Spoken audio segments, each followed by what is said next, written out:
right, so today is January 20th, 2026, 10 a.m. We will call the Pulaski County Drainage Board meeting to order. Currently, Chairman Mike is not here, so I will take over. And the very first thing would be reorganization of the board. I'll make a motion for Claire to be president of the Drainage Board. Second. Those in, go ahead. Oh, I'm sorry, those in favor? Aye.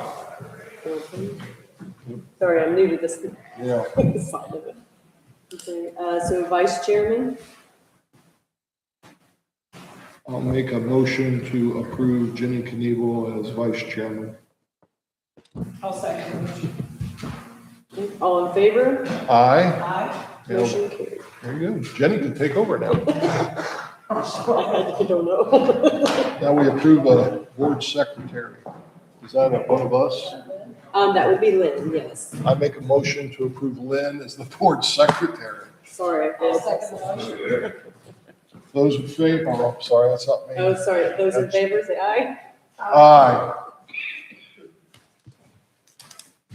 Okay, since I'll do one more. Okay, so drainage board attorney, which has been Tim Murray.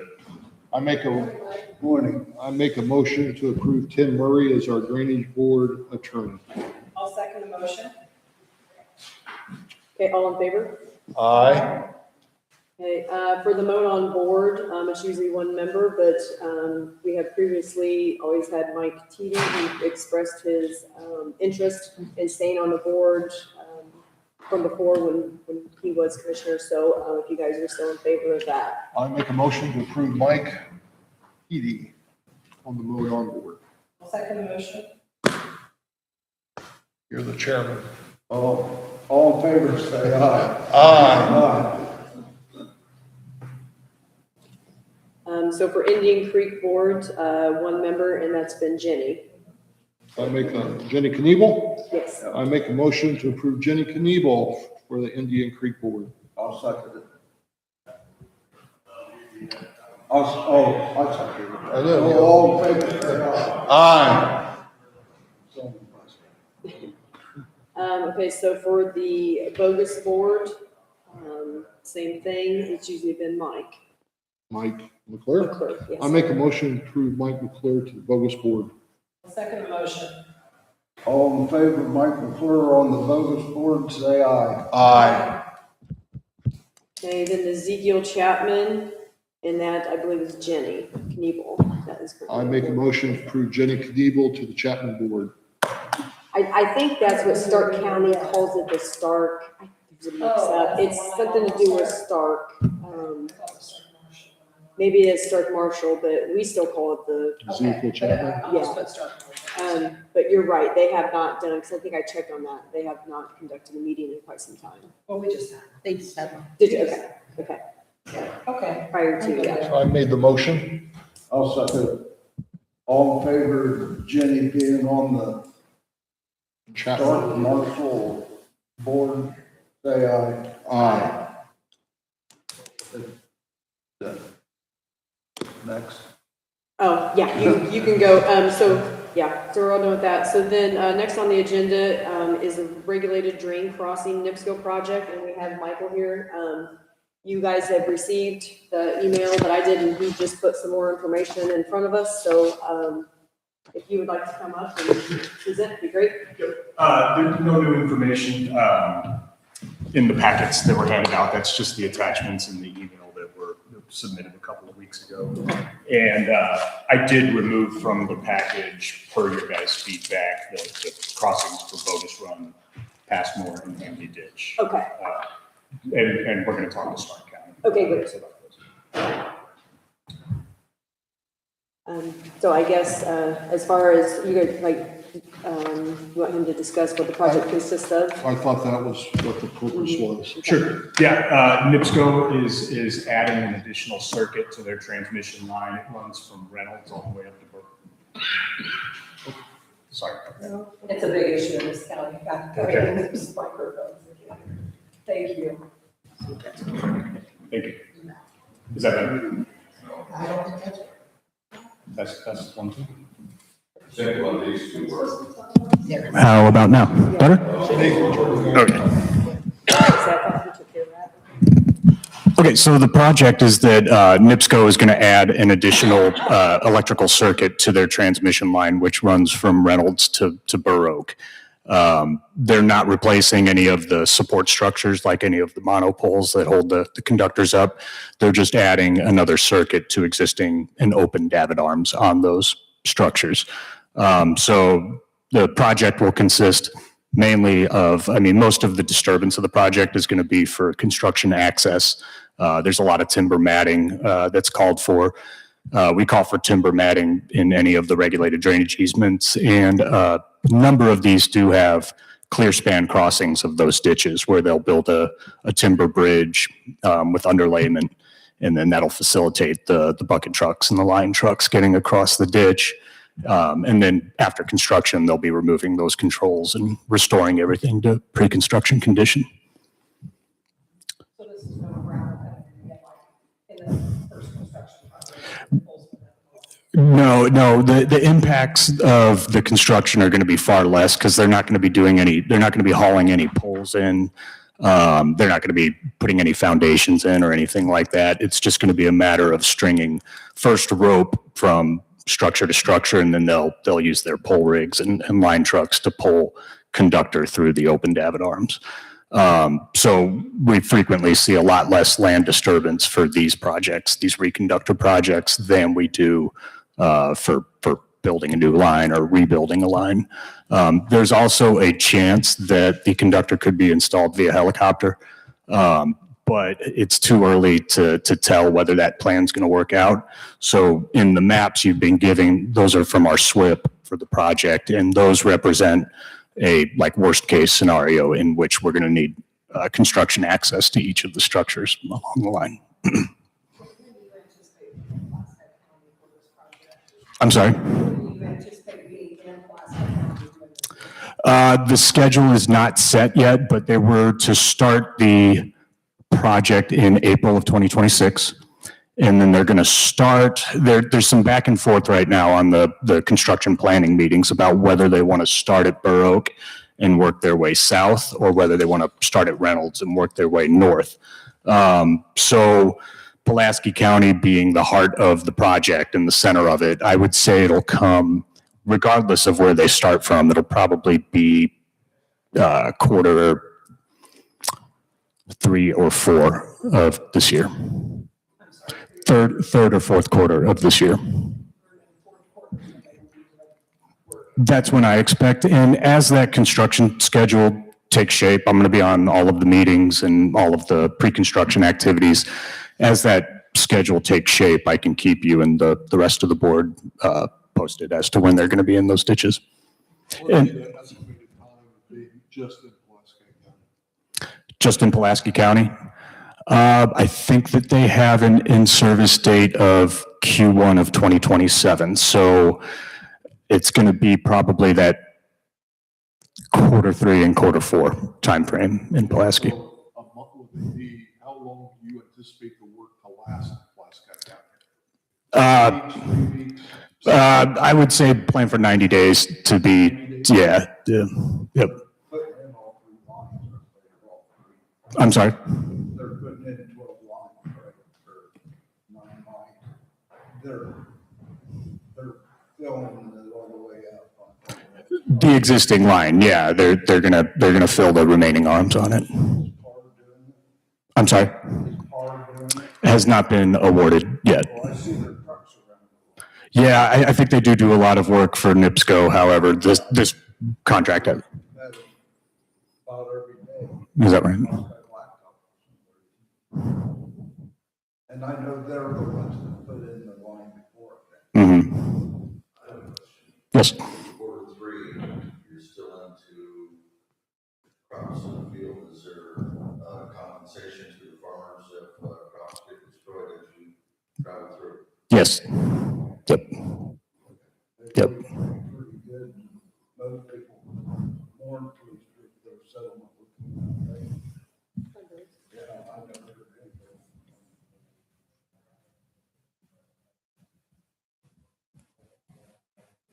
Anybody else have any other questions for him? How does this affect our ditches? I mean, this, by helicopter, there's no issue, right? Correct, yes. So, as he stated, of course, they're gonna at least do the, least amount of damage, and if so, I mean, I think you stated in your first email that you guys would rectify that if there was. And I stated back, that's normally the policy of the drainage board, that if there's any damage done to the ditch, then it's up to them to, rectify that financially. So, we would just have to keep an eye whether you contact us or, just by going out and looking at those ditches, just to make sure that, we, knock on wood, haven't had any issues in the past with anything like that, so. But yeah, I mean, I believe we're both of the understanding that if they were to get damaged, then they could get fixed. Yes, and as part of the construction stormwater permit for the project, they're going to have environmental inspectors out there on the project weekly and post-rain events. So those will be the individuals who are taking like pre-construction photos and really looking things over pre-construction, and then also making sure that the restoration is up to snuff and everything's going to recover and come back, that we're not going to have any bank instability or erosion occurring within your ditches or anybody else's. NIPSCO does take that restoration pretty seriously from the projects that I've observed for them. Is the work that's done, I'm gonna assume because you're putting lines up that they're not gonna be sprinkled all out all throughout Pulaski County at the same time, but it's gonna be in one location and that one location will just continue to move. Yeah, it'll be linear, and yes, ma'am. Yep. That helps with traffic. Yes. Mhm. No, they'll start it from one end and work linear all the way through. Yes, ma'am. No, very good. We thank you. Thank you guys for having me. I've never worked in Pulaski County, but I look forward to working with you all again. And I will be in touch with schedule and letting you guys know. Concerning the permit, will it just be recorded in the minutes and I can file those when they get ratified next month, or? So as far as permits go, like for drainage, we do not have anything in place for permit issues, so, to my knowledge, unless if somewhere else you would have to file for permit. So in other counties that are a similar way, it's just documented that I appeared here and we discussed it during the drainage board meeting, and then that has been what we stick in our permit file is the meeting minutes. Yeah. This would be not our minutes, yes, then at the board. Mhm. Into the document and stuff, so yeah, sure. Okay. So those will get emailed out after next month's meeting, or? Yes, if you would like a copy, we'll definitely get those emailed out, next month after they're signed. Okay, I'll touch base with you in about a month. Then. Okay, that sounds good. All right. Thanks again, everybody. Appreciate it. Thank you. Thank you for your time. Okay.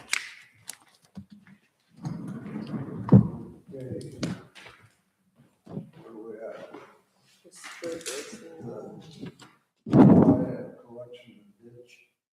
Oh. Oh, sorry, I jumped ahead of you. Ditch certification and collection.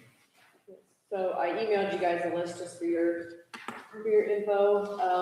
So here is our list for Pulaski County and the other counties that told us, and then, the back sheets are for you guys to sign. Those will get mailed to the other counties and tell them what ditches to collect on with Pulaski. And that's the rate beside it? That's the ditch number. Ditch number? Yes, Okay. yeah, And we got 70 some ditches. yeah, there's quite a few, yeah. I count. You count them all? I count those, How many bridges? 203. No, I'm just 78. 78. 78 bridges, 6 of them across. I will make a motion to approve the 2026 ditch certification of collections. I'll second. We've got a motion and a second. All in favor, say aye. Aye. Opposed?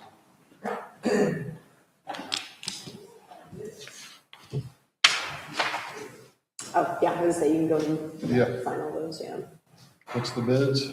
Oh, so I emailed you guys the spreadsheet with the breakdown, and so the totals are,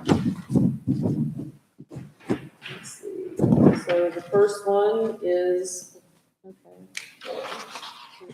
Gray Marsh, his grand total was 141,117.40. Right of way, grand total 202,815.26. Heritage drone, grand total 177,165. Oh, does the drones do a better job than the others, or can you tell the difference? So we kind of experimented last year, and I'll say that it's kind of hard to tell at this moment, just because one of the ditches that they sprayed was one we had just recently cleaned, you know, so there were really no trees on it. It's just to prevent, you know, from everything coming up. So this spring would be a good time to tell. We did have a ditch where it had some taller trees, and of course we all know that, you know, the taller, you know, it's harder to kill. So the real tall trees, no, did not get killed, but if there was some smaller ones, then yes. I mean, it did a good job of burning the smaller little trees and brush and stuff. So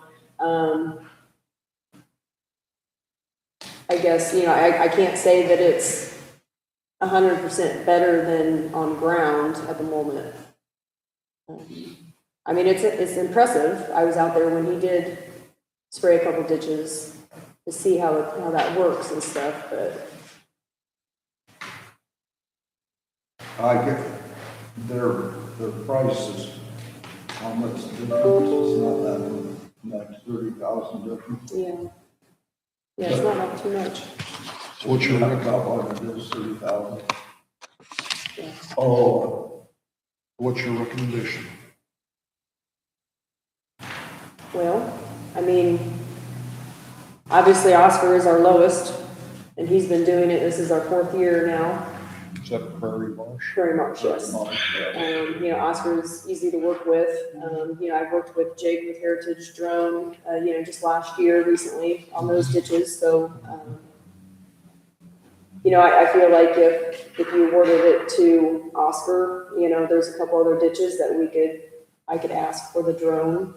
You know, this way maybe then you guys could kind of look at it, evaluate the ditch too, and see with your eyes the results, you know, as well. Does this somewhat make sense to go ahead and give it to Oscar, and then where we got some tall trees and stuff, it'd be a little more of a challenge for him, get the drone contractor? Well, I think the taller the trees, it's a challenge for anybody, whether you're doing it on drone and on ground, I yes. just figured they could fly up over. Yeah, well, yeah, they can, but it's just so much harder to kill, because you gotta worry about more so than your drift, you know, as the higher you are and stuff, and it drifts, and then obstacles, you know, trying to fly that, you know, up and down. So, Your recommendation is Prairie Marsh Incorporated. Yeah, for $141,117.40. So I will make that motion. Use that. How many miles? we had, let's see, I think it was like 133 miles. Feet No, is 331. Sorry. Feet, it says 1,411,674. So I made a motion. I'll second. We've got a motion and a second, all in favor, that the Prairie Marsh Incorporated spray the ditches, say aye. Aye. I think 330 something, or any miles, sorry.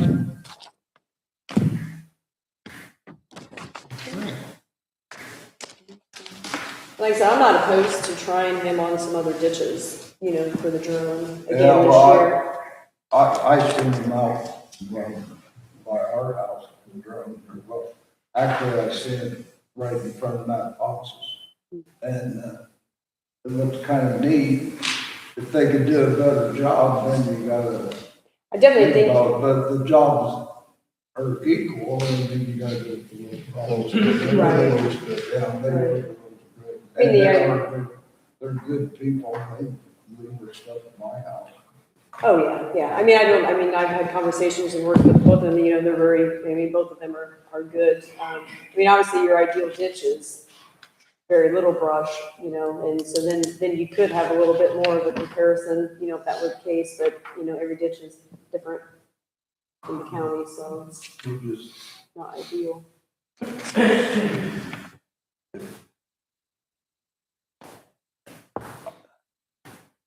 I mean, I suppose, how do you guys feel then about the drone versus ground and with the bids?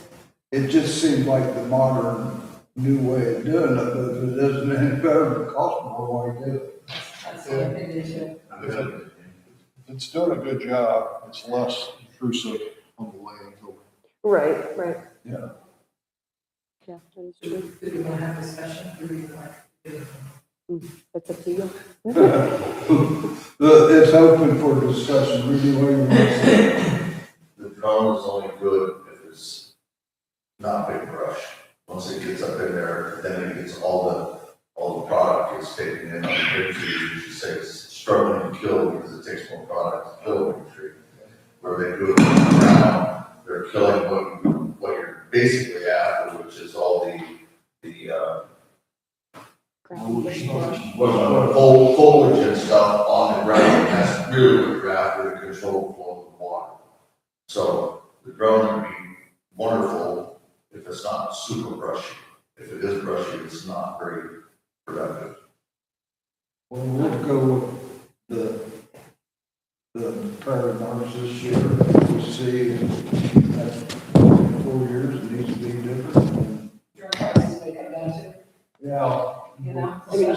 especially right now. Right. So there's more competition, the prices are going to drop. Oh, yeah, definitely more competition, but honestly, his pricing is not that bad. No, It's $427 a mile.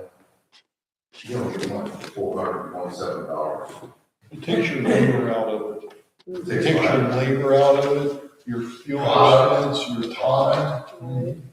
I think Stark County uses this drone quite a bit. They do, although I think I know they're taking bids and they've been asking other counties and stuff, who we use and our specs and stuff, so I don't know if she's gonna try and change that up, but yeah. Yeah, They do use, they Heritage, they do use quite a bit. Okay. It's Frain tile update.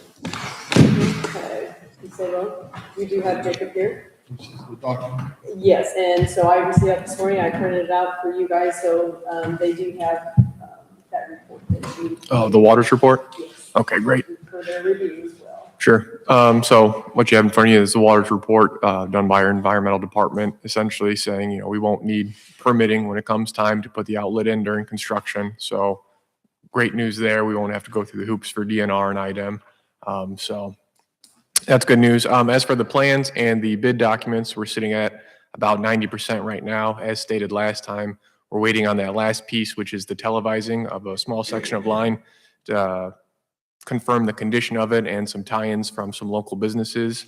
R&R contractors televising, they'll be out there next week. They have us on the schedule. So once we have that piece, we can finalize the plans and bid docs and wrap this thing up and get it ready to go. So we're kind of in a holding pattern on our end right now, but as soon as we have that last piece, we can finish out those plans. So.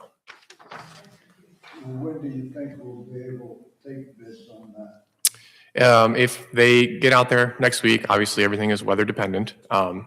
Then when we get that information, it won't take us but a week to flip our plans. Once we have that information, assuming everything is clear. If they run into a lot of obstructions or there's some damaged pipe sections, we may have to pivot in terms of what we think the solution will be or add some additional investigation. But assuming everything comes back clear, we could be ready for bids come next month. For an approval of the advertisement or before then, if we want to advertise before and have the bids no later than March meeting for opening by you all. So February, no later than March. Yeah. So Jenny, explain to me, because I don't understand how it works, but I know you haven't spoken with any of spoken with any of the residents out in that area, let them know what this can do as well, correct? This would have to be what, a public hearing or? So I feel that we need to, once we know everything, we need to, just an informal public meeting. It doesn't have to be a hearing at this point. And to let them know, say, hey, we took bids, because they kind of know anyway, the people in the watershed, that we're working on this project. And, so now it's time to take this information back to them and say, this is what it's gonna cost, this is what, we're actually doing, and get their opinions, because where the funds come from and how much is gonna have to be paid back is what's gonna, But you can do the bidding first, you can take the bids, or do you wait and take the bids until after? Well, I kind of feel like we could take the bids first, because the public is gonna wanna know exactly what it's gonna cost them, a concrete figure, so I feel it's best to do it that way. And then we can base it on that. As the landlord, will they let them do it during the summer months where they got the crops? As Coker commented one way or another. I haven't had that discussion. During summer, if they're not, I mean, at this point, you might as well, because, well, I know you still got school to contend with, that road there, 50 East, but. Yeah, the buses can go around that further east. Because we're not going to be disturbing the south of our, by Bronx, between Bronx and Jenkins. Now, as long as we're not disturbing that road, they go back in Gilson's addition there, but they can come back out. So, and that'll be fairly minor, but it'll be a couple of weeks in there probably, but that shouldn't be much more than that. No, not for that section. It's pretty wide open. Get it back open. I'm not talking for the buses, but it just, driving one myself, it looks like, now I come up that road, but I can go over on the other road. How many landowners are affected? Do you recall? How many landowners? There's several. There's quite a few that. Yeah. Subdivision. And they're all nickel cautious. A lot of them are lots. It's everyone in that subdivision in the back. Let's see if I have a spreadsheet on that. There's 2 or 3 that I know that are widow ladies that Yeah, probably live on a little tiny bit. Yeah. I don't have that spreadsheet That's okay. on. Maybe you can have that next time. Yeah, I definitely can, for how much. So like I said, I know it's, there's quite a few. And then there's a few parcels with acreage, like the school, Westfall.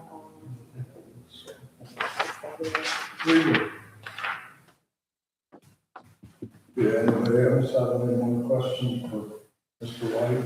I don't. Thank you. Thank you. Thank you. Okay, approved claims.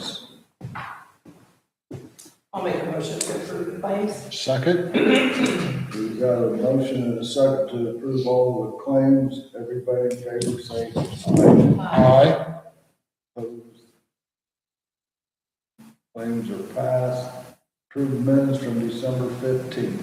I've reviewed the minutes and I'll make a motion to approve the December the 15th, 2025 minutes.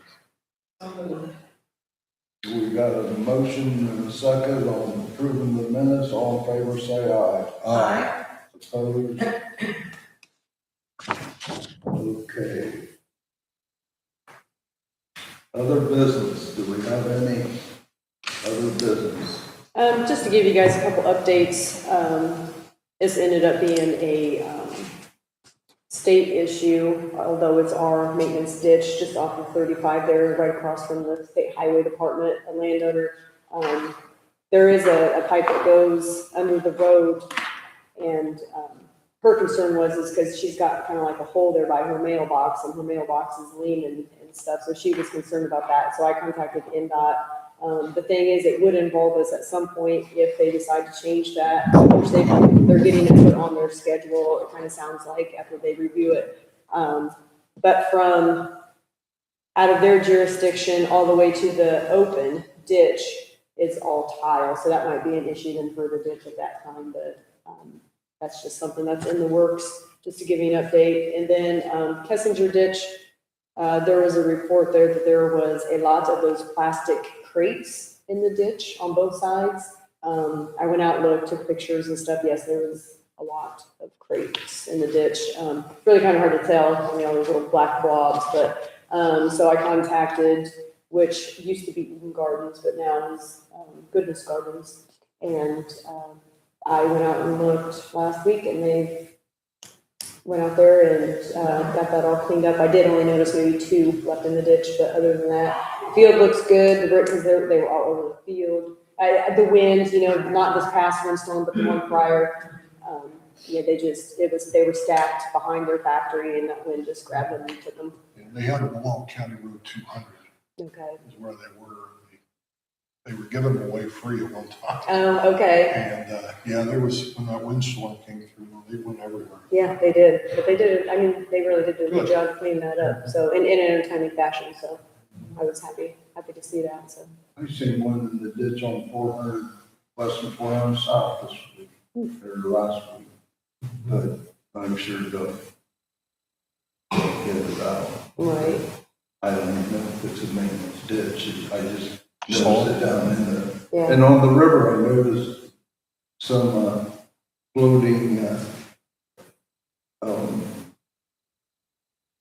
not tube like hung up in the trees just down on 300 south. I got loose. Okay. Any other business?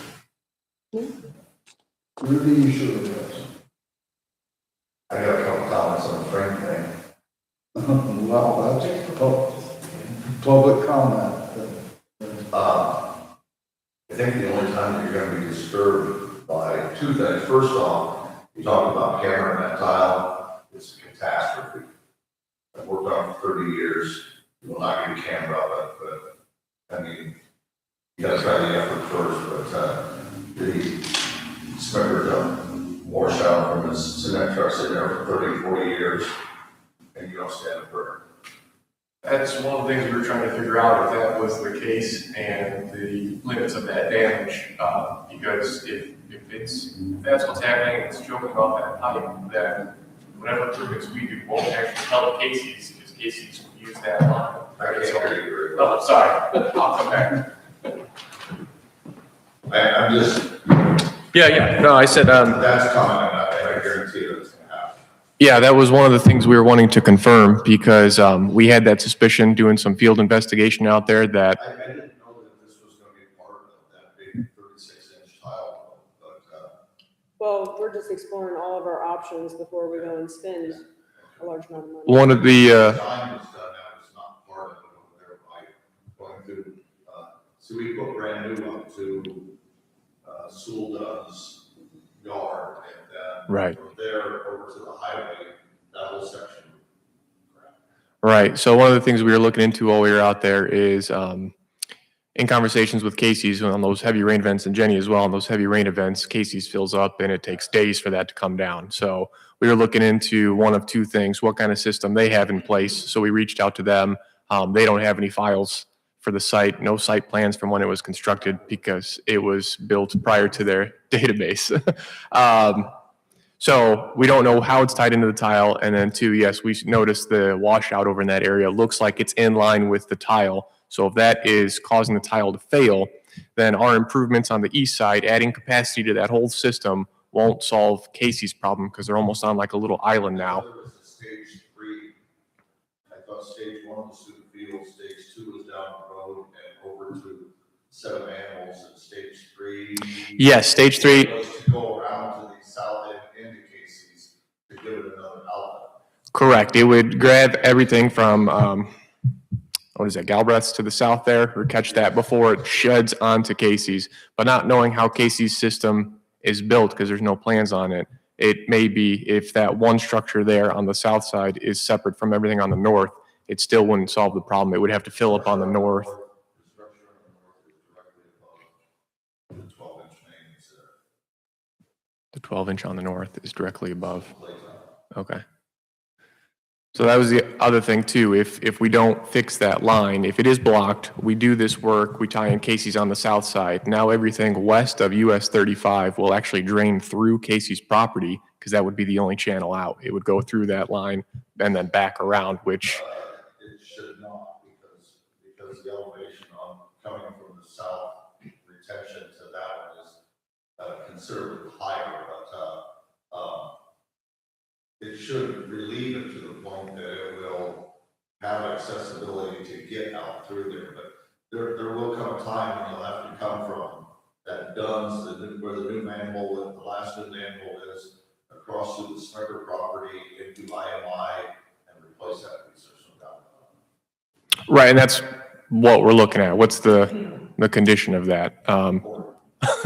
Wow, we're hoping. No. Who would pay for the electricity for the lift station? Yeah. You know, I'm not positive about that. I think on the other side of the railroad tracks over there, there's a lift pump in there. The Polish boys own that 10 acres there, and it comes underneath the railroad, and then it goes into the stormwater on the east side of the railroad.